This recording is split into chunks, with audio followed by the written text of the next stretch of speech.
No one had knocked on her door in years. Elizabeth was 78. She still walked with firm steps, baked her own bread in the kitchen, and checked her blooming bougainvilleas every morning. Her red-roofed house in the small town had been her sanctuary of solitude for decades. But that night, something changed. At exactly 3:12 a.m., there was a knock at the door. 3 sharp knocks, like an invitation cutting through the silence. She rose. Slipping her feet into her slippers, she walked to the door. Her fingers trembled as they reached for the handle. Her heart, even at her age, still beat like it did in her youth. She opened the door. No one, just something on the ground. Lying on the doorstep was an old photograph. Faded, its edges worn. And in it, herself. Elizabeth, in her 20s.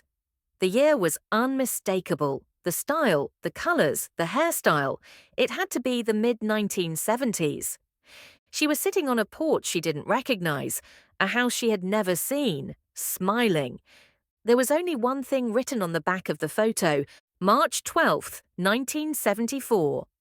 Elizabeth stared at the photograph with trembling hands. It was not in any of her photo albums. She had no memory of that house, that porch, that smile. But the ribbon in her hair, she remembered that. She'd worn it only once, a gift from her mother. March 1974. She remembered the weather, the dress she wore, and that single ribbon. A shiver ran down her spine. The next night, the knocking returned. Again, 3:12. Again, 3 knocks. Again, no one there. But this time, a cassette. It was blank, black, dusty, no label, just a cassette. She still had an old player in the attic. She cleaned it, plugged it in, and slipped the tape in, pressed play. The voice was muffled but familiar. Elizabeth, if you're hearing this, you're still alive. That's good. It means you made it. Now listen carefully. I have something to tell you. But first, we have to go back to 1974. It was her mother's voice, but her mother had died in 1986. She hadn't heard that voice clearly in decades. The tape continued. They lied to you when you were born. The man they said was your father, he wasn't. I didn't get the chance to tell you, but... Click. The tape stopped. That was all. The next morning, Elizabeth went to the town library. She searched the archives for March 12th, 1974. Events, announcements, anything. One headline stood out: Abandoned infant found in Cedar Hills. A young couple discovered a baby wrapped in silk near the walking trail. No further details were released. Cedar Hills, just 8 kilometres from the town where Elizabeth was born. Was that baby her? She was buried in the newspaper clippings when a voice interrupted her. You're looking at that date too. She turned. A young man stood beside her. Sharp eyes, kind face. His name tag read, Lucas, Archive Assistant. He pulled something from his bag, a second cassette. This was left on my porch last night, he said.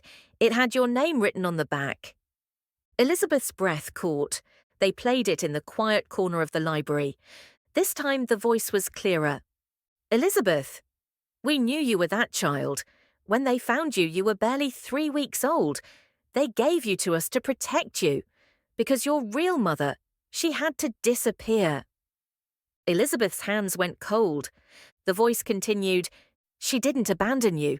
She sacrificed herself to keep you safe. Lucas paused the tape. Do you know who your real mother is? Elizabeth shook her head. She didn't. Lucas offered to drive. They took the old road that wound through thick trees, past forgotten signs and rusting fences. Eventually, they reached a clearing. An old, crumbling cabin stood at the centre of it. They stepped inside. Dust covered everything. The air smelled of pine and age. In the corner, a rusted safe sat partially hidden behind a torn curtain.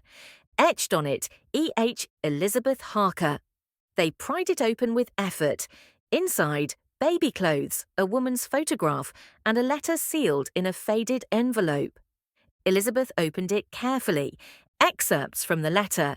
My dearest Elizabeth, If you're reading this, then the shadows of the past have finally found you. I am your real mother. My name is Miriam. I had to give you up because your father, he was not an ordinary man. He worked for the government, and he had dangerous enemies. Elizabeth's fingers trembled. Don't try to find me, but find the truth, because one day the truth will find you. The drive back was quiet. Elizabeth looked out the window at the trees passing by, her mind spiraling through everything she had just learned. The photographs, the voice, the safe, the truth. She had always felt like a shadow was missing in her past. Now the shadow had a name. That night, at exactly 3:12 a.m., the door knocked again. Elizabeth stood up. This time she didn't hesitate. She opened the door, and there stood an elderly woman, white hair, deep eyes. She didn't speak.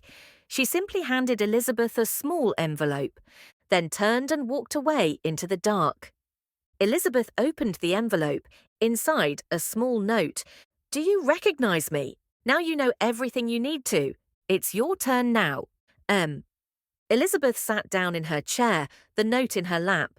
She finally knew who she was. Not just a woman who had lived quietly for decades, but someone born into a story much bigger than her. From that night on, the knocking never returned, and silence, for the first time in years, felt like peace.